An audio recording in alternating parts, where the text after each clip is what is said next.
और इसके बाद आप में से कोई आदमी कोई सवाल करना चाहते हो तो उसे पूछ सकते हैं।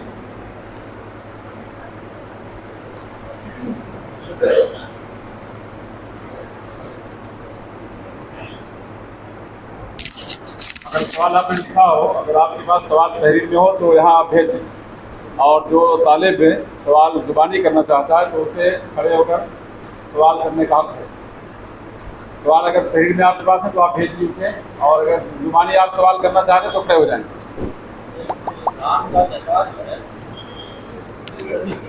जी देखिए, उसमें फुकहा के दरमियान 6 महीना, 8 महीना, 10 महीना से लेकर के मुख्तलिफ अक़वाल हैं, लेकिन इनमें मुहद्दिसीन के यहाँ जो राजे चीज़ है वो 12 महीना यानी 1 साल का होना जज़ा वो है, और वही बात राजे है। वरना फुकहा के यहाँ जैसे हनाबला के यहाँ 6 और 8 है, और दीगर लोगों के यहाँ 10 है, और बाद लोगों के यहाँ 8 महीना है। तो ये मुख्तलिफ अक़वाल लोगों के हैं, लेकिन मुहद्दिसीन के यहाँ बिल इत्तिफ़ाक़ वो साल भर है।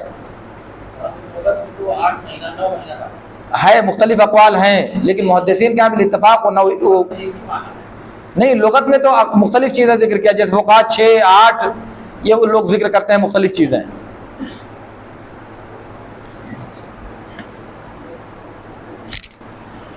हाँ मिलेंगे। कुछ सवालात वारिद हुए हैं, उनमें पहला सवाल ये है, औरतों को मस्जिद और ईदगाह में जाने का क्या हुक्म है? औरतों का ईदगाह जाना, इसका क्या हुक्म है?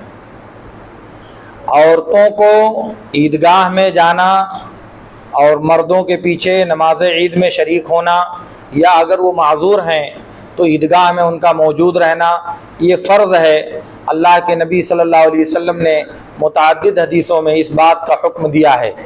जैसे अबू बकर सिद्दीक़ रज़ियल्लाहु ताला अन्हु की रिवायत है कि अल्लाह के रसूल सल्लल्लाहु अलैहि वसल्लम ने फरमाया, वजबल खुरूजो अला कुल्ल ज़ात निताक़िन फ़िल ईदैन, ईदैन में हर औरत पर फ़र्ज़ है कि वो निकल करके जाए। और उम्मे अतिया वाली वो रवायत मशहूर है कि अल्लाह के नबी सल्लल्लाहु अलैहि वसल्लम ने हमको हुक्म दिया कि हम कुंवारी पर्दे वाली औरतों को लेकर के जाएं, हत्ता कि हायज़ा औरतों को भी ले जाएं, हत्ता कि उन औरतों को भी ले जाएं जिनके पास दुपट्टा नहीं है, वो अपनी बहन के दुपट्टे में ओढ़ करके ईदगाह में जाएं। तो ये सब ताकीदात इस बात पर दलालत करती हैं कि औरतों का ईदगाह में जाना फ़र्ज़ किया है शरीयत ने, और वो जाएं। और मर्दों पर फ़र्ज़ है कि उनको लेकर के अपने साथ जाएं, और ये जायज़ नहीं है कि मर्द जाएं ईदगाह में नमाज़ पढ़ने और औरतों को मस्जिद में भेज दें नमाज़ पढ़ने के लिए, क्योंकि ईद की नमाज औरतों की मर्दों से अलग नहीं है। औरतों की नमाज मर्दों के पीछे यही साबित है, इसलिए उनको मस्जिद में नमाज़ पढ़ाना और औरतों को मस्जिद में नमाज़ पढ़ाना और मर्दों का अपना ईदगाह में जाना, ये तरीक़ा सुन्नत के ख़िलाफ़ है, इसलिए दुरुस्त नहीं है। जहाँ से ईदगाह ना हो और किसी मस्जिद में औरतें इकट्ठा होकर के जमात से नमाज़ पढ़ती हैं, औरत ही इमामत कराए, तो क्या इसका कोई सबूत है? नहीं, ये चीज़ शरीयत में साबित नहीं है। ईदगाह ना होना ये एक उज़्र है, लेकिन जब तक आदमी उसके लिए माज़ूर है तब तक, वरना ये उज़्र ख़त्म करने की, जैसे दीगर चीज़ों की कोशिश की जाती है, इसको भी दूर करने की कोशिश करना लोगों पर फ़र्ज़ है कि उसका इंतज़ाम करें।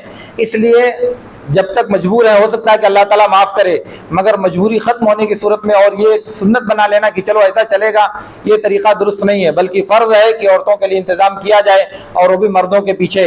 और अगर मर्दों के पीछे जगह तंग है, औरतें और मर्द इकट्ठा हो जाए तो जगह काफ़ी नहीं होगी, तो उसको आधा मर्द आधा औरतें 2 बार में कर सकते हैं। आधा मर्द और आधा औरतें एक बार पढ़ें, और आधा मर्द और आधा औरतें एक बार पढ़ें, लेकिन दोनों को साथ में पढ़ना चाहिए, अलग अलग पढ़ना ये शरीयत के मुताबिक नहीं है। जज़ाकुमुल्लाह खैर शेख, ईदैन की तकबीर के बारे में क्या हुक्म है?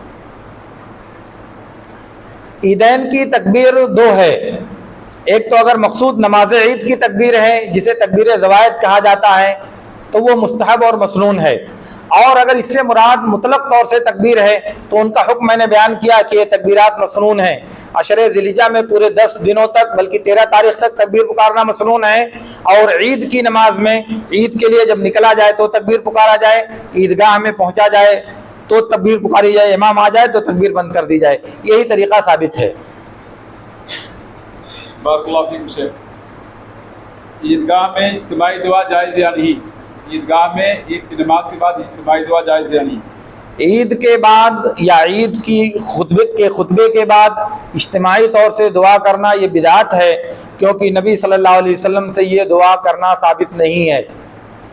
इस सिलसिले में तफसीली मालूमात आपको मजल्ला इस्तदराक के बाद शुमारों में और इसी तरह इज्तिमाई दुआ का हुक्म या इसी तरह से नमाज ईदैन में इज्तिमाई दुआ का हुक्म इन किताबों में मिलेगा। इसलिए इस सिलसिले में तफसीलात इससे पहले जिक्र की जा चुके हैं, आप उनकी तरफ मुराजा कर सकते हैं। बारकल्लाहु फीकुम शेख, कोई शख्स कुर्बानी का जानवर ख़रीदता है सही सालिम, लेकिन पड़ोस में किसी की दुश्मनी की बुनियाद पर उसे किसी ने मारा और लंगड़ा हो गया, तो ऐसे बकरे की कुर्बानी जायज़ या नहीं? देखिए, अगर उसके पास इस्तिताअत है उस जानवर को बदलने की, तो उस पर फ़र्ज़ है कि वो जानवर को बदल कर दूसरा जानवर कुर्बानी करे, क्योंकि लंगड़े हुए जानवर की कुर्बानी जायज़ नहीं होती। अल्लाह के नबी सल्लल्लाहु अलैहि वसल्लम ने इससे मना किया है। अलबत्ता अगर वो माजूर है और दूसरा जानवर उसके बदले में नहीं ले सकता, तो हो सकता है इस नाते कि चूँकि जब उसने कुर्बानी को मुतय्यन किया तब वो बेऐब थी, तो हो सकता है कि उसकी कुर्बानी दुरुस्त हो, मगर इसकी कोई दलील नहीं है। मगर अहले इल्म इस बात को जिक्र करते हैं कि जिसने बेऐब कुर्बानी की नीयत किया और बाद में ऐब पैदा हुआ, तो उसके लिए वो कुर्बानी करना जायज़ है, क्योंकि उसकी नीयत के वक्त वो बेऐब और लंगड़ा नहीं था। तो अगर हो सकता है कि उस वक्त दुरुस्त हो, लेकिन अगर ताकत है तो उस पर फ़र्ज़ है कि उस जानवर को बदल कर दूसरा जानवर कुर्बानी के लिए ख़रीदे। अल्लाह इज़्ज़ी को खैर शेखना, ईदैन का वक्त कब से और कब तक है? ईदैन का वक्त मतलब ये हुआ कि ईद उल फित्र का वक्त तो चाँद कह रहा हूँ, दिन निकलने के बाद जब सूरज सवा नीज़े पर या एक नीज़े के बकदर हो जाए, उसके बाद उसका वक्त शुरू होता है। यानी नमाज ईद पढ़ने का वक्त सूरज निकलने के तकरीबन 20 मिनट के बाद शुरू होता है और सूरज में ज़वाल आने तक बाकी रहता है। और यही दोनों यानी ईद उल फित्र और ईद उल अज़हा की नमाज़ों का वक्त है कि उस वक्त से लेकर इस दरमियान कभी भी ईद की नमाज़ पढ़ी जा सकती है। सवाल तो शेख, ज़वाल शम्स तक, जी, ज़वाल शम्स के बाद वक्त ख़त्म हो जाता है। कोई शख्स सफ़र से आया शेख और दोपहर के वक्त घर पहुंचा, ज़वाल हो चुका है, अब वो ईद की नमाज़ पढ़ेगा या नहीं पढ़ेगा? यानी मुसलमानों ने जमात कर लिया है, जमात हो गई, उसकी फौत हो गई है, तो वो फौत शुदा जमात पढ़ेगा, 2 रकात अकेले पढ़ेगा। वो सवाल के बाद आया हो तो तब भी पढ़ेगा? तब भी पढ़ेगा, क्योंकि वो छूटी हुई है। मेरे साथ ज़माने में कोई ऐसी हदीस है कि अगले दिन पढ़ने का हुक्म दिया गया? तो वो तो उस वक्त है जब पूरे मुसलमानों की जमात ने नमाज पढ़ा ही नहीं था। यहाँ उसकी जमात छूट गई है और वहाँ जमात हुई नहीं थी, दोनों में फ़र्क है। ये मसबूक है जिसकी जमात फौत हो गई है और वहाँ जमात हुई नहीं है, क्योंकि वक्त ख़त्म हो चुका है। किसी ने बकरा बेचने के लिए कीमत 9,000 रुपये मांगा, खरीदने वाले ने 8,000 रुपया दिया और बकरा लेकर ज़बरदस्ती चला गया, उसकी कुर्बानी होगी या नहीं? अगर दे दिया है, खरीद लिया तो हो जाएगी, और अगर हड़प कर लिया है तो जाहिर है कि वो गुनहगार होगा। और ऐसा तो नहीं समझ में आता कि कोई आदमी ज़बरदस्ती लेकर के चला जाएगा, क्योंकि जिसको कुर्बानी करना है वो ज़बरदस्ती क्यों करेगा? बहरहाल अल्लाह आलम। हाँ, साहिल ने अर्ज़ किया है, अशरे दुल्हिज्जा का चाँद नज़र आने के बाद गाय, बकरी, भैंस ज़बह करना कैसा है? क्या ज़बह कर सकते हैं या इससे पहले? नहीं, कोई हर्ज नहीं है, कोई भी जानवर कभी भी ज़बह करके खाया जा सकता है, उसकी कोई ममानात नहीं है। इसलिए अशरे ज़िलहिज्जा में भी जानवर ज़बह करना और उसको खाने के मकसद से कोई हर्ज की बात नहीं है। अकीका पड़ गया इसी बीच में तो अकीका करना कोई हर्ज की बात नहीं है, या और कोई मुनासबत पेश आ गई तो ऐसा करने में कोई हर्ज की बात नहीं, क्योंकि शरीयत ने इस बात से मना नहीं किया है। और अगर ईद की नमाज पढ़ने से पहले जानवर ज़बह किया जाए कुर्बानी का, तो इसका क्या हुक्म है? ईद की नमाज से पहले अगर जानवर को कुर्बान किया जाए तो कुर्बानी नहीं होगी। अल्लाह के नबी सल्लल्लाहु अलैहि वसल्लम ने फरमाया कि मन ज़बह क़ब्ल सलाते फ़लैस मिन नुस्क फ़ी शै, और दूसरी बात में फ़इन्नमा हुवा लहमुन क़द्दमू लिअहलिही, अगर नमाज से पहले कोई कुर्बानी करता है तो इसका कुर्बानी से कोई ताल्लुक़ नहीं है, बल्कि वो गोश्त है जो अपने घर वालों को गोश्त खिलाना चाहता है। इसलिए नमाज से पहले कुर्बानी करना जायज़ नहीं है किसी के लिए भी, चाहे शहरी हो चाहे देहाती हो। अल्लाह के नबी सल्लल्लाहु अलैहि वसल्लम ने फरमाया, जैसा कि बुखारी और मुस्लिम की रिवायत में है इन्ना अव्वल मा नब्दउ फी यौमिना हाज़ा नुसल्लिया सुम्मा नरजिअ फननहरा फमन फ़अल ज़ालिका फ़क़द असाबा सुन्नतना। तो जिसने नमाज से पहले कुर्बान किया उसने हमारी सुन्नत को नहीं पाया, और जिसने नमाज के बाद कुर्बान किया उसने हमारी सुन्नत को पा लिया। इसलिए सुन्नत का जो तरीका है वो नमाज के बाद ही कुर्बान करना है, उससे पहले कुर्बानी करना जायज़ नहीं है। जज़ाकुमुल्लाह खैरन। किसी ने मुतय्यन जानवर ख़रीदा और ईद उल अज़हा से एक रोज़ पहले वो बीमार हो गया, जिसकी बीमारी वाज़ेह है, और दूसरा जानवर खरीदने का इम्कान नहीं है, तो उसकी कुर्बानी करना कैसा है? बज़ाहिर अब वो कुर्बानी कर सकता है, क्योंकि अहले इल्म ने लिखा है कि जिस वक्त कुर्बानी ख़रीदा था वो माजूर, वो उज़्र वाला नहीं था और उसके पास इस्तात भी नहीं है, तो ऐसी सूरत में कहा जाएगा अगरचे कि सवाब हो सकता है कम हो, लेकिन अब कुर्बानी उसकी दुरुस्त होनी चाहिए। हाँ, बारकल्लाहु फीकुम। नमाज से पहले नमाज जो मान लीजिए घर वाले हैं उनकी नमाज को कोई नहीं पढ़े हैं, तो आम जमात का एतबार होगा कि जो कुर्बानी करना चाह रहा है उसकी नमाज का एतबार होगा? अब जिस घर में कुर्बानी है उस घर का कोई आदमी अगर वो नमाज पढ़ चुका है तो हो गया, उसकी नमाज पढ़ लिया है, और अगर पूरे घर वाले नहीं पढ़े तो नमाज नहीं हुई उनकी, नमाज पढ़ाएंगे तब कुर्बानी करेंगे। जी, बारकल्लाहु फीकुम। कुर्बानी का जानवर ज़बह करने के बाद हलक में चाकू मारना कैसा है? अब वो चाकू मारना, फिर चाकू मारे कैसे कटेगा, कैसे ज़बह होगा? और अगर मकसूद ये है कि वो जो खाने की नली होती है जिसमें जान रहती है उसको काटने के लिए मारा जाता है, तो चूंकि हड्डियों के बीच में होती है इसलिए उसको खुसूसियत के साथ छुरी अंदर दाखिल किया जाता है ताकि वो रग कट जाए। तो शहरक काटने के लिए अगर ऐसा है तो जाहिर उसको किया ही जाएगा ताकि शहरक कट जाए। कुर्बानी की राजिह दुआ क्या है? कुर्बानी की राजिह दुआ वही है जो बुखारी और मुस्लिम में साबित है। अनस बिन मालिक रज़ियल्लाहु ताला अन्हु ने कहा कि फ़अज़जाहुमा व वज़अ रिजलहु अला सफ़ाहिहिमा व सम्मा व कब्बर। दूसरी रिवायत में वक़ाल बिस्मिल्लाह अल्लाहु अकबर सुम्मा ज़बहहु, बिस्मिल्लाह अल्लाहु अकबर कहेगा और ज़बह कर देगा। क्या मैयत के नाम पर कुर्बानी कर सकते हैं? मैयत के नाम पर कुर्बानी करना जायज़ नहीं है, क्योंकि ये नबी सल्लल्लाहु अलैहि वसल्लम और सहाबे कराम से साबित नहीं है। इसलिए मैयत की तरफ से कुर्बानी करना ये इबादत नहीं है बल्कि बिदात है, इसलिए मैयत की तरफ से कुर्बानी करने से बचना चाहिए।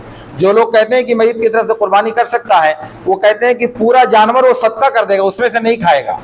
तो जब वो सदका कर देगा तो कुर्बानी कहाँ हुई? क्योंकि कुर्बानी के बारे में हुक्म है कि खाओ और ज़ख़ीरा करो और सदका करो, तो जब सब सदका कर देगा खाएगा ही नहीं तो कुर्बानी के बारे में तो हुक्म है कि मन ज़हा फलियाकुल मिन उज़हियती, जो कुर्बानी करे उसे चाहिए कि अपनी कुर्बानी का गोश्त खाए। तो यहाँ तो कह रहे हैं कि सदका कर देगा, तो कुर्बानी कहाँ हुई? सदका हुआ। इसलिए ऐसी कुर्बानी हमारी शरीयत में नहीं है जिसका गोश्त ना खाया जाए। जी शेख बोलो।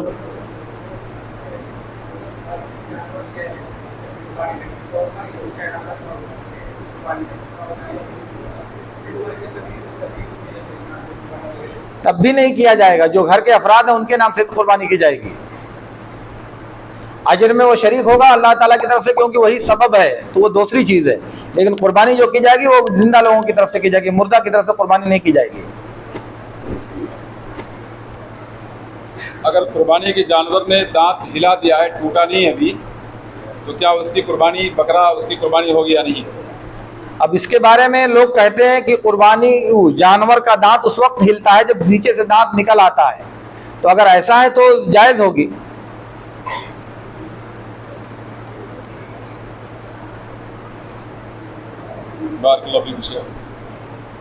एक बकरा है जिसका आधा कान कटा हुआ है, तो क्या उसकी कुर्बानी करना जायज़ है या नहीं?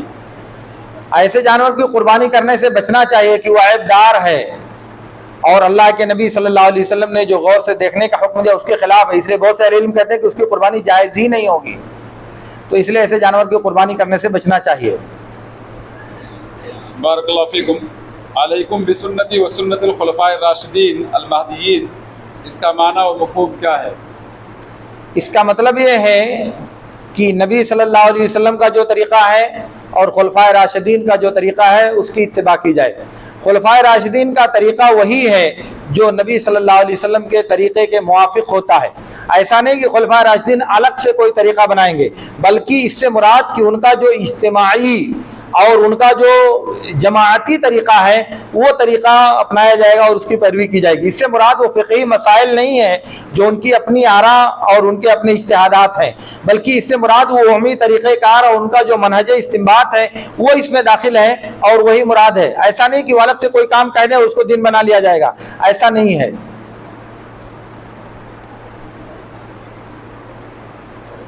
अगर कोई शख्स इन 10 दिनों में नाखून या चमड़े गलती से काटे तो उसका क्या हुक्म है?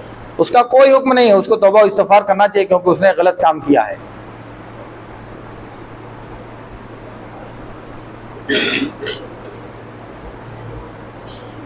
जज़ाकुमुल्लाह खैर शेखना। नमाज में 2 रकात के बाद बैठकर रफ़ुल करना कैसा है? ये कितनी बार तुम लोग सवाल करोगे? शेख बुलवारी साहब 2-3 साल से इसी मसले को दोहरा रहे हैं, अभी तुम लोगों को समझ में नहीं आया? कुर्बानी करना सुन्नत है या वाजिब? कुर्बानी करना फ़र्ज़ है और जो दलाइल हैं वो इसी बात पर दलालत करते हैं, क्योंकि अल्लाह के नबी सल्लल्लाहु अलैहि वसल्लम ने जैसे कहा कि मन वजद साअतन फलम युज़हि फला यक़रबन्ना मुसल्लाना, या इसी तरह से कहा अला या अय्युहन्नास अला कुल्लि अहले बैतिन, आला जानते हैं कि वजूब और लुज़ूम के लिए आता है। अलबत्ता जो लोग कहते हैं कि कुर्बानी वाजिब नहीं है, उनकी सबसे बड़ी दलील ये है कि अल्लाह के नबी सल्लल्लाहु अलैहि वसल्लम ने कहा कि मन अरादा अन युज़हिया, जो कुर्बानी करने का इरादा रखता हो, तो कहते हैं अगर कुर्बानी फ़र्ज़ होती तो अल्लाह के नबी सल्लल्लाहु अलैहि वसल्लम उसे इरादे के हवाले नहीं करते। इरादा के हवाले करने का मतलब ये है कि वो फ़र्ज़ नहीं है। हालांकि ये इस्तिदलाल मजबूत नहीं है, ये इस्तिदलाल मजबूत नहीं है, क्योंकि शरीयत में बहुत सी चीज़ों को इंसान के इरादे के हवाले किया गया है, हालांकि उसका अपनाना फ़र्ज़ है। जैसे अल्लाह ताला ने कहा वो कैसे, वो मनशा यस्तकीम, जो चाहे वो इस्तिकामत अख्तियार करे, जो चाहे वो इस्तिकामत अख्तियार करे। तो अब ज़ाहिर है कि इस्तिकामत अख्तियार करना ये फ़र्ज़ है, ये इंसान के इरादे के ताबे नहीं है। या अल्लाह के नबी सल्लल्लाहु अलैहि वसल्लम ने कहा मन अरादल हज फलियतअज्जल, जो हज का इरादा करे वो जल्दी करे। तो क्या हज भी फ़र्ज़ नहीं है कि अगर चाहे करे तो चाहे ना करे? नबी सल्लल्लाहु अलैहि वसल्लम ने कहा मन अरादल जुम्अत फलियग़तसिल, जो जुमा का इरादा करे उसे चाहिए कि गुस्ल करे। तो क्या जुमा भी फ़र्ज़ नहीं है? तो इरादे से मुअल्लक़ करने का मतलब ये नहीं है कि वो फ़र्ज़ नहीं है, बल्कि इरादे से मुअल्लक़ करने का मतलब ये है कि जो इंसान उसकी नीयत कर रहा है, उसका कस्द कर रहा है, वो उसको इस तरह से अंजाम दे, यानी किसी शर्त का बयान करना है, उसकी किसी शर्त का बयान करना है, इसलिए उसे इरादे के साथ मुअल्लक़ किया है। वैसे भी जब लोग, अल्लाह ताला ने कहा वइज़ा या अय्युहल्लज़ीना आमनू इज़ा कुमतुम इला सलाते, इज़ा कुमतुम ay अरदतुमुल क़ियाम इला सलाह, उसकी तफसीर लोग कहते हैं अरदतुमुल क़ियाम इला सलाह, नमाज के लिए इरादा करो। तो क्या नमाज फ़र्ज़ नहीं रह जाएगी क्योंकि इरादे से मुअल्लक़ कर दिया आपने? तो इसलिए इस्तिलाल मजबूत नहीं है, तो इसलिए इससे साबित नहीं होता कि कुर्बानी वाजिब नहीं है। और इनकी जो दूसरी दलील है जिसे आमतौर से लोग इस्तिलाल करते हैं, वो बाज़ असलाफ का अमल है जो साबित है, जैसे अबू बकर और बाज़ और दूसरे सहाबा किराम से, कि वो कुर्बानी नहीं करते थे इस डर से कि कहीं उसे वाजिब ना समझ लिया जाए। तो अब जाहिर है कि ये उन लोगों का अपना फ़हम था जो उन्होंने नसूस से समझा था कि कुर्बानी वाजिब नहीं है, जबकि सहाबा में से बाज़ लोगों का फतवा है कि कुर्बानी वाजिब है, जैसे अबू हुरैरा रज़ियल्लाहु ताला अन्हु से साबित है। तो इसलिए ये दोनों अक़वाल सहाबा के आपस में मुख्तलिफ हैं, इसलिए इनको तरजीह देने की ज़रूरत है और दलील जिसकी तायद करे उसी को राजिह करार दिया जाएगा, और किसी एक सहाबी के फतवे की वजह से दीगर सहाबी के फतवे को रद्द नहीं किया जाएगा। वल्लाहु आलम। बारकल्लाहु फ़ीकुम। तकबीर के कलिमात में अल्लाहु अकबर कबीरा वल्हम्दुलिल्लाहि कसीरा व सुब्हानल्लाहि बुकरतन व असीला कहना कैसा है? मेरे इल्म के मुताबिक ये तकबीर के कलिमात में किसी से साबित नहीं है, बल्कि बाज़ रवायतों में है, लेकिन वो मौजू रिवायतें हैं। ये दुआए सना में साबित है, बाज़ दुआओं में। अलबत्ता तकबीर पुकारने के लिए ये दुआ साबित नहीं है, इसलिए इससे एतराज़ करना चाहिए और जो दुआएं असलाफ से साबित हैं उनको पढ़ने की कोशिश करनी चाहिए। वैसे इस बारे में वसाअत ज़्यादा है, क्योंकि अल्लाह के नबी सल्लल्लाहु अलैहि वसल्लम ने मुतय्यन नहीं किया, जितने तकबीरात वारिद है वो सहाबे कराम से ही है, लेकिन फिर भी वो जो साबित है उसको तलाश करना चाहिए, क्योंकि पूरी की पूरी भलाई उसी में है जो सलफ से साबित है। शेख, एक सवाल ये है, इस वक्त बहुत आम है सोशल मीडिया पर कि कुर्बानी का चमड़ा बहुत कम कीमत में लोग खरीदते हैं, तो कुछ लोग ये कह रहे हैं कि उसको बेचने के बजाय डैमेज कर दिया जाए, उसको दफन कर दिया जाए या इस्तेमाल ले लिया जाए, क्योंकि इससे मुस्तफ़ीद गैर हो रहे हैं मुसलमान उससे मुस्तफ़ीद नहीं हो पाते हैं, क्योंकि 15 रुपये में चमड़ा खरीदते हैं और हमसे, और वहाँ जा कर के मतलब उसको बेचते हैं 80 रुपये में। लेकिन जो बड़ी पार्टी है जो उसको इस्तेमाल में लाती है, वो उसको ज़्यादा पैसे में ख़रीद करके उसको अपने मसरफ में लाती है। तो फ़ायदा ज़्यादातर होता, 80% फ़ायदा गैर मुस्लिमों को होता है, जो हिंदुस्तान की सूरत हाल है। तो ऐसे में क्या कुर्बानी दिया जाए या दफन किया जाए? कुर्बानी के चमड़े को दफन कर देना या ज़ाय कर देना, ये किसी भी एतबार से हिकमत की बात नहीं लगती। उसको इस्तेमाल कर लिया जाए ये समझ में आता है, सस्ता बेच दिया जाए ये भी समझ में आता है, लेकिन उसको ज़ाय कर दिया जाए इसलिए कि दूसरे फ़ायदा ना उठाने पाएँ, मुझे नहीं लगता कि हमारी जिम्मेदारी बनती है कि कुर्बानी के चमड़े से दूसरे लोग या गैर मुस्लिम लोग फ़ायदा ना उठाने पाएँ, इसलिए चमड़े को ज़ाय कर दिया जाए। मुझे समझ में आता है कि ये ज़ाते माल है, इसलिए इस तरह की सोच खाली एक फितना बर्पा करने वाली बात है, वरना इसका कोई फ़ायदा मुसलमानों को हासिल होने वाला नहीं है। मुसलमानों को सीधे साधे जो हुक्म दिया गया उस पर अमल करना चाहिए, उसके नतीजे से बेपरवाह होकर सुन्नत की इत्तिबा की कोशिश करनी चाहिए। जाहिर है कि ये शोशे छोड़ना और इस तरह पता लगाना और इस तरह फिर मुसलमानों के अंदर बददिली पैदा करना, ये सब चीज़ें मुझे अच्छी नहीं लगती हैं और ना ये मनहज सलफ़ के मुताबिक अमल है। बल्कि जो सीधी बात है कि कुर्बानी का चमड़ा गरीबों मिस्किनों को दिया जाए या खुद इस्तेमाल कर लिया जाए या खा लिया जाए, वो एक अलग तरीका है अपने लिए, मगर ये कि उसको दफन कर दिया जाए और ज़ाय कर दिया जाए ये बात ज़्यादा माकूल नहीं लगती, अगरचे कि उसका रेट कम मिलता है या नहीं मिलता है। और बेचने का हुक्म क्या है? कोई आदमी अपनी कुर्बानी का चमड़ा बेचे तो उसकी कुर्बानी नहीं होगी। किसी इंसान के लिए अपनी कुर्बानी का चमड़ा जब बेचना जायज़ नहीं है, अगरचे कि वो कहे कि मैं बेचकर पैसा इस्तेमाल नहीं करूंगा बल्कि सदका कर दूंगा, फिर भी उसके लिए अपनी कुर्बानी का चमड़ा बेचना जायज़ नहीं, क्योंकि उसने अपनी कुर्बानी का चमड़ा बेचा। शरीयत ने नहीं कहा कि किसके लिए बेचेगा, वो शरीयत का लफ्ज़ है मम्बा जिल्द उज़ियती फला उज़ियत अला। अब किस लिए बेचा है, किस मकसद से बेचा है, शरीयत ने इसकी वजाहत नहीं किया है, इसलिए अगर वो बेचता है तो ये जायज़ नहीं है। अगरचे कि बेचकर वो सदका कर दे फिर भी जायज़ नहीं है, इसलिए जिसको देना है उसको दे दे, वो बेचे या जो चाहे करे, ये बेचने वाले की अपनी मर्जी होगी, यानी जो चमड़ा पाए उसकी अपनी मर्जी होगी, लेकिन हम अपनी कुर्बानी का चमड़ा नहीं बेच सकते क्योंकि हम लोग उससे मना किया गया है। जज़ाकुमुल्लाह खैर शेख, बड़े जानवर में बाज़ हिस्से कुर्बानी और बाज़ हिस्से अकीका, क्या ऐसा सलफ से साबित है? नहीं, ये तरीका बिदात है और जायज़ नहीं है, क्योंकि हिस्सा सिर्फ कुर्बानी में साबित होता है, अकीक़े में हिस्सा नहीं होता। अकीक़े में जान की कुर्बानी दी जाती है जान के बदले में, इसलिए वहाँ हिस्सा नहीं चलेगा। अगर किसी एक इंसान को एक लड़का पैदा हुआ है तो 2 गाय करना या 2 बैल करना ज़रूरी होगा, 1 बैल और 1 गाय काफ़ी नहीं होगा, चाहिए जाए कि उसमें से हिस्सा लिया जाए। इसलिए कुर्बानी में हिस्सा चलता है लेकिन अकीक़े में हिस्सा नहीं चलेगा। वैसे भी अकीक़ा बड़े जानवर का नहीं होता, अकीक़े के लिए ज़रूरी है कि वो बकरा और बकरी से अकीक़ा किया जाए, बैल और ऊँट से अकीक़ा करना जायज़ नहीं है, वो जायज़ ही नहीं है, तो इसलिए हिस्सा लेना बदल औला जायज़ नहीं होगा। हाँ, जज़ाकुमुल्लाह खैर शेखना, क्या परफ्यूम जिसमें अल्कोहल हो उसको इस्तेमाल करके नमाज पढ़ सकते हैं या नहीं?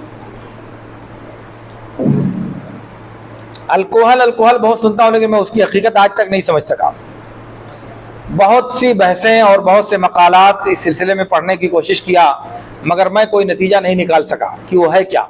और जितने लोगों से दरियाफ्त किया, अच्छे डॉक्टरों से मैंने रुजू करने की कोशिश किया, लेकिन कोई आदमी कोई साफ बात नहीं बता सका। इसलिए इतना हंगामा है अल्कोहल का, वो मेरी समझ से वो सब बातें बाहर हैं। हमने इत्र इस्तेमाल किया है, वो सादा है, इसलिए वो हमारे लिए इस्तेमाल करना जायज़ है। वो पहले क्या था उसके बारे में अल्लाह ताला हमसे सवाल नहीं करेगा। बारकल्लाहु फीकुम। अशरे दिलहिज्जा से 1-2 रोज़ पहले किसी की यहाँ वलादत हुई तो क्या अशरा के दाखिल होने के बाद उसके सर के बाल को तराशेंगे या नहीं? बिल्कुल तराशेंगे, क्योंकि उसका हुक्म एक अलग हुक्म है, क्योंकि योम साबई उसके लिए शरीयत का हुक्म है। अगर 7वां दिन उसी बीच में पड़ता है तो इस खास हुक्म के नाते इस उमूम से उसको मुस्तस्ना किया जाएगा, क्योंकि एक आम हुक्म है कि ज़िलहिज्जा में कोई बाल और नाखून ना तराशे, आम है, और वो बच्चा उन्हीं दिनों में पैदा हुआ, एक खास हुक्म है। और जब भी आम और ख़ास में तारुज़ हो तो ख़ास को मुकद्दम किया जाता है, इसलिए उसका बाल मूड़ा जाएगा इन 10 दिनों में। बारकल्लाहु फीकुम। ईदगाह में जमात खड़ी होने से पहले तक तकबीर पुकारना कैसा है? अगर इमाम नहीं आया है तो तकबीर पुकारना मुस्तहब है, कोई हरज की बात नहीं है।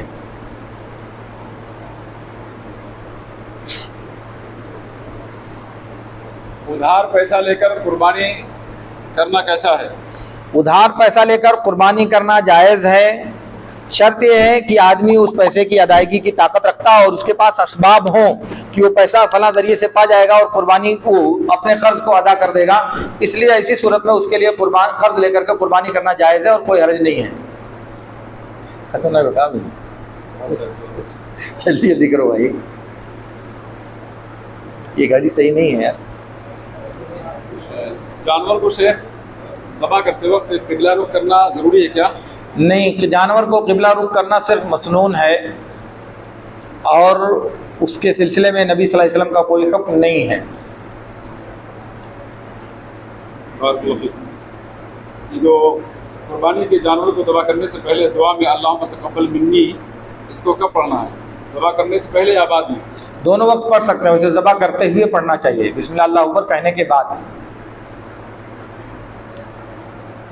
कुर्बानी करने से पहले, ज़बह करने से पहले चंद आयात जो लोग पढ़ते हैं उसका पढ़ना कैसा है? वो पढ़ना दुरुस्त नहीं है, क्योंकि वो नबी सल्लल्लाहु अलैहि वसल्लम से वो रिवायत साबित नहीं है।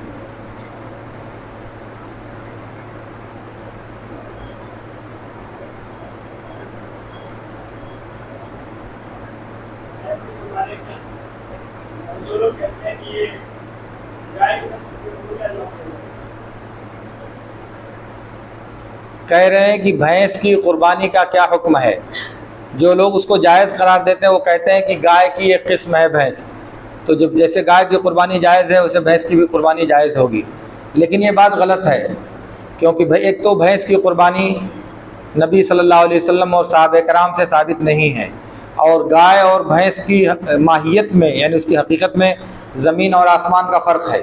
दूसरी बात है कि लुगत में अगरचे कि लोगों ने लिखा है, इब्न मंजूर ने भी और उससे पहले भी लोगों ने, तो लुगत में बहुत सी बातें लिखी हैं जो शरीयत में मतरूक होती हैं, उन पर मामूल उस पर अमल नहीं होता। जैसे मिसाल के तौर पर लुगत में उठाकर देखा जाए तो लफ्ज़ शात का कुर्बानी करने का हुक्म है, और लफ्ज़ शात में आपको मिलेगा ऊँट, गाय, हिरन, नील गाय। तो क्या हिरन और नील गाय की भी कुर्बानी की जाए? तो क्योंकि लुगत में लिखा है कि ये शात है, क्योंकि लुगत में लिखा है कि ये शात है, तो अगर लुगत से इस्तिदलाल है तो हिरन और नीलगाय की भी कुर्बानी जायज़ होना चाहिए, क्योंकि अरबी ज़ुबान की जो लुगत है उसमें लिखा हुआ है।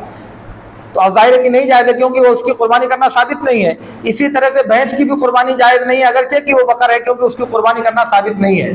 तो अगर भैंस की कुर्बानी करना जायज़ है तो नीलगाय और हिरन की भी कुर्बानी करना जायज़ होगा, क्योंकि वो भी लुगत में लिखा हुआ है, इसलिए दोनों जायज़ नहीं है।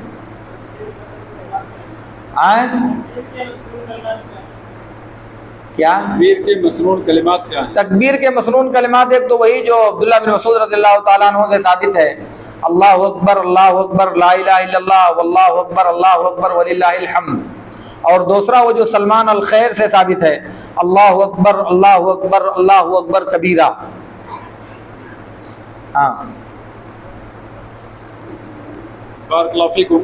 कुर्बानी सुन्नत इब्राहिमी या सुन्नत मोहम्मदी सल्लल्लाहु अलैहि वसल्लम? कुर्बानी हकीकी तौर से ना सुन्नत इब्राहिमी है और ना सुन्नत मोहम्मदी है, क्योंकि सुन्नत का जो इतलाक़ हमारे यहाँ है कि जो फ़र्ज़ के मुकाबिल में हो, तो राजे कौल के मुताबिक मैंने कहा कि कुर्बानी करना फ़र्ज़ है, इसलिए ये फ़र्ज़ मोहम्मदी का होगा। और जो लोग सुन्नत इब्राहिमी कहते हैं वो कहना तो किसी भी सूरत में जायज़ नहीं है, क्योंकि उसकी बुनियाद जिस रवायत पर रखी गई है वो एक झूठी रवायत है। उसकी बुनियाद जिस रवायत पर रखी गई है वो एक झूठी रवायत है। काला सुन्नत अबीकुम इब्राहिम, इसी से लोगों ने इसको सुन्नत इब्राहिमी करार दिया है।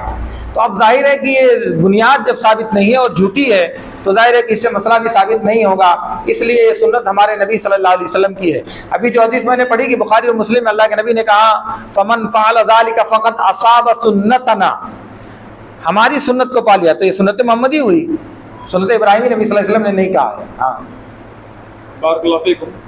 किसी के घर कुर्बानी का जानवर था, वो गुम हो गया, अय्याम तशरीक़ गुजर जाने के बाद मिला, तो उसका क्या हुक्म है? उसको रखेगा, अगले साल कुर्बानी आएगी तो फिर कुर्बानी करेगा।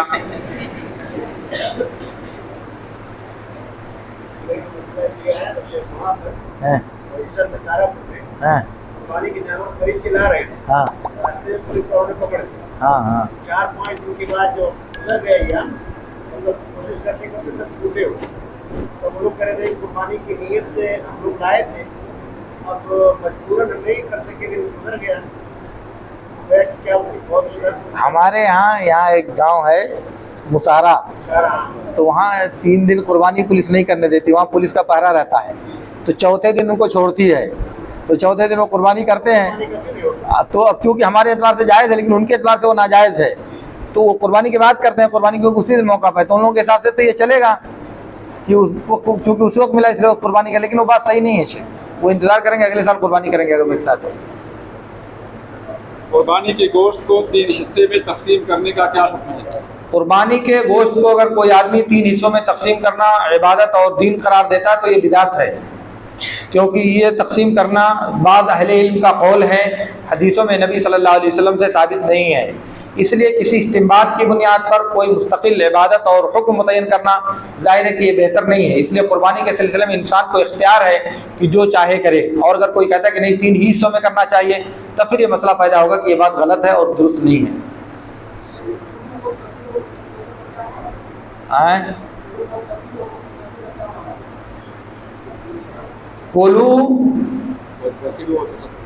कोलू व दखिरू व तसद्दक़ू, दूसरी रवायत में कोलू व अतइमू व दखिरू, तीसरी रवायत में है कोलू व दखिरू।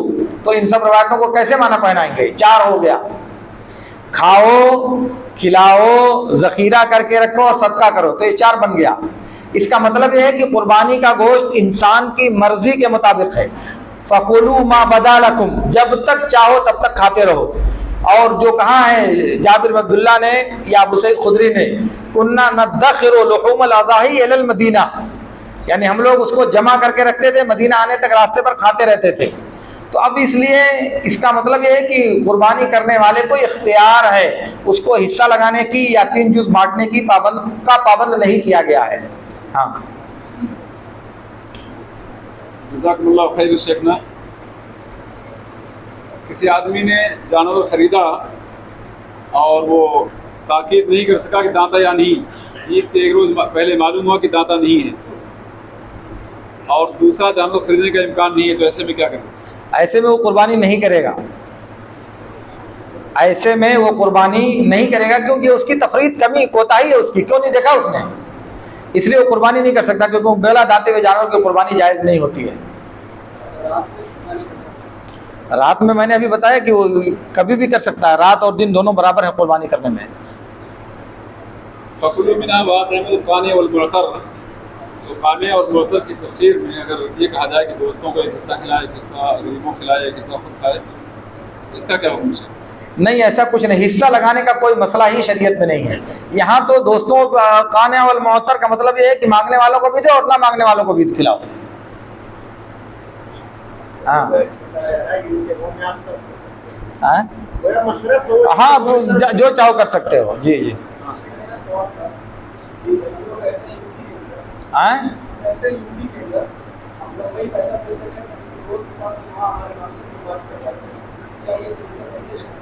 अब ये तरीका तो सही होगा इस शर्त के साथ कि कुर्बानी का कोई गोश्त खाने वाले को पहुंचाया जाए, और बज़ाहिर तो कुर्बानी हो जाएगी, लेकिन उसका एक हुक्म यह है कि कुर्बानी करने वाला कुर्बानी का गोश्त खाए। कुर्बानी करने वाला खाए तब तो वो पता है, मन ज़हा फलियाकुल मिन उज़ियतिही, तो वो खाए। अगर वहाँ से कुर्बानी का गोश्त आता है सुखा करके या पका करके, तब तो हुक्म पूरा हो जाएगा। अगर नहीं भी आता तो ये गुनाह होगा उसके ज़िम्मा, लेकिन कुर्बानी हो जाएगी। हाँ, कैसे खिलाएंगे? तो अब जाहिर नहीं करेंगे इसलिए। हाँ, ईदैन की तकबीरात ज़वाइद में रफ़उल यदैन करना कैसा है?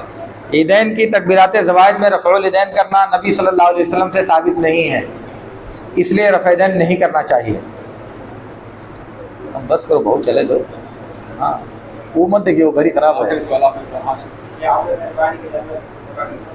हाँ, औरत अपनी कुर्बानी के जानवर खुद ज़बह करना चाहे तो ज़बह कर सकती है। एक तो इसलिए कि शरीयत में इसकी ममानत की कोई दलील नहीं है, दूसरे इसलिए कि बाज़ वाक़यात में साबित है कि नबी सल्लल्लाहु अलैहि वसल्लम के ज़माने में बाज़ औरतों ने जानवर को ज़बह किया है, इसलिए जानवर का और औरतों की तरफ से ज़बह करना जायज़ है, इसलिए शरई एतबार से इसमें कोई हरज नहीं है।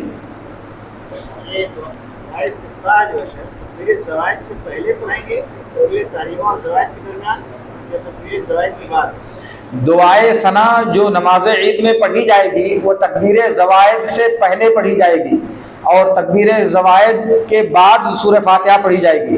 तो जो क़िरात से पहले, क़िरात से मुराद सूरह फातिहा है, दुआए सना इसमें शामिल है। दुआए सना के बाद कही जाएगी तकबीर ज़वाइद। पहले दुआए सना, फिर तकबीर ज़वाइद, फिर सूरह फातिहा। एक गाय में 7 लोग हिस्सा ले सकता है।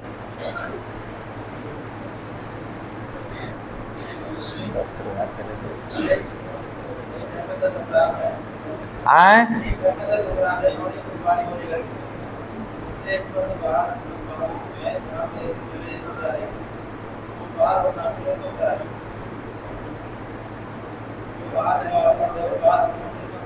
वो कुर्बानी कहाँ कर रहा है, वहां पे कि यहाँ पे?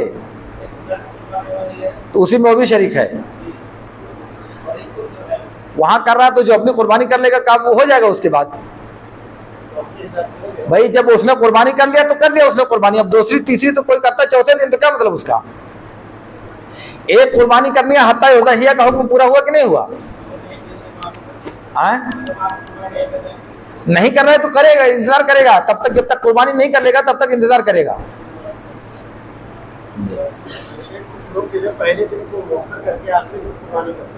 हाँ तो बाल नाखून नहीं तराशेंगे शेख, वो इंतजार करना पड़ेगा क्योंकि हत्ता उज़हिया नस है, जल्दी भी काट लेते हैं। बाल और नाखून तराशना जो मना है वो कुर्बानी करने तक मना है। कुर्बानी करने के बाद उसकी रुख्सत है, नमाज पढ़ने के बाद उसकी रुख्सत नहीं है। इसलिए जब कुर्बानी कर लेंगे तब बाल और नाखून तराशने की इजाजत है। अरे अब बस करो यार, चलो बस करें। सिलसिले सवाल जवाब को यहीं पर मौजूद किया था क्योंकि एक तो शेख की सेहत का मसला, दूसरे आपके मतलब में खाना भी इंतजार कर रहा है शिद्दत से। इसलिए मैं चाहूँगा कि साथ इकराम को आप जाने का मौका दें और सवाल हम हो जाएँ। अल्लाह